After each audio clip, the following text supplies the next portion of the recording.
चलिए आज बात करते हैं एक अन्य प्रश्न का जो कि बहुत ही ज़्यादा महत्वपूर्ण है। वेरी वेरी इंपॉर्टेंट प्रश्न कह सकते हैं कि प्रकाश का अपवर्तन क्या है।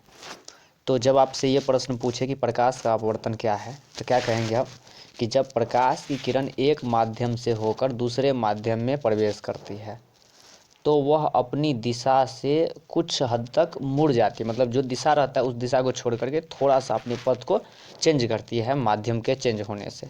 ऐसी जो घटना घटती है उसे बोलते हैं प्रकाश का अपवर्तन। अब यहाँ पर ऑब्जेक्टिव बन सकता है प्रकाश के अपवर्तन के कितने नियम हैं, तो इसका आंसर होगा प्रकाश के अपवर्तन के 2 नियम हैं। कितने नियम हैं? प्रकाश के अपवर्तन के 2 नियम हैं।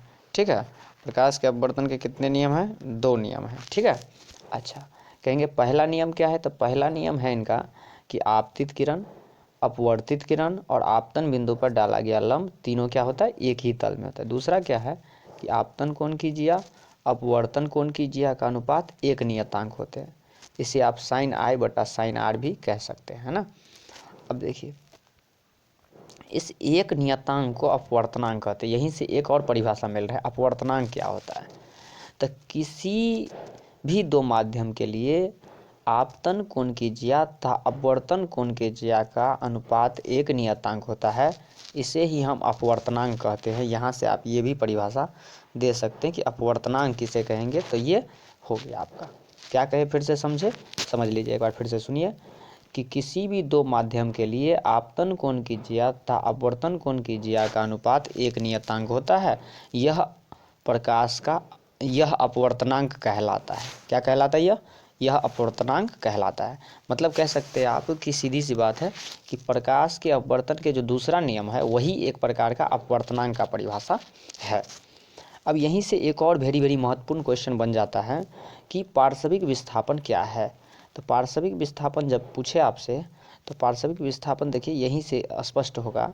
पार्श्विक विस्थापन क्या है कि दूसरे माध्यम से निकलने वाली निर्गत किरण तथा आपतित किरण के मूल पथ के बीच जो लंबविक दूरी को पार्श्विक विस्थापन कहते हैं। क्या कहते हैं? जैसे देखिए ये कांच की सिल्ली है ना, तो देखिए यहाँ पर जो ये किरण है आपतित किरण, एक सेकेंड हम इसको थोड़ा सा अगर हटाएं तो ये देखिए एक किरण ये हुआ और एक किरण कौन सा हो गया? एक किरण ये नीचे हो गया। ठीक है, तो ये देखिए इसकी मूल पथ को ये छोड़ दिया ना, तो कहने का मतलब अपनी मूल पथ को छोड़ दी तो एक बार अपवर्तन हुआ और यहाँ पर फिर से जो यहाँ से निकलेंगे तो यहाँ पर तो फिर मुड़ जाएंगे। तो फिर जब मुड़ेंगे ऐसे करके मुड़ेंगे ना, तो इस प्रकार देखिए इसकी मूल पथ में क्या हो गया? थोड़ा सा ये हो गया, तो इसे बोलते हैं पार्श्विक विस्थापन। ठीक है, तो इस पार्श्विक विस्थापन को कहते हैं अपवर्तनांक को आप ऐसे भी बोल सकते हैं कि निर्वात में प्रकाश की चाल और किसी माध्यम में प्रकाश के चाल के अनुपात को क्या कहते हैं?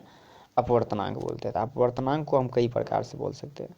अगर पार्श्विक विस्थापन अगर आपको नहीं समझ में आया तो हम आपको स्पेशल एक अलग से वीडियो बना देंगे, आप हमें कमेंट करिए। क्योंकि अपवर्तनांक में जो है ना एक फ़ोटो डायग्राम इसमें बढ़िया वाला चाहिए जो कि यहाँ पर हमको ये फ़ोटो उतना ढंग का नहीं है, तो हो सकता है आपको ना समझ में आए, तो आप हमको कमेंट करिए कि हमको नहीं समझ में आया।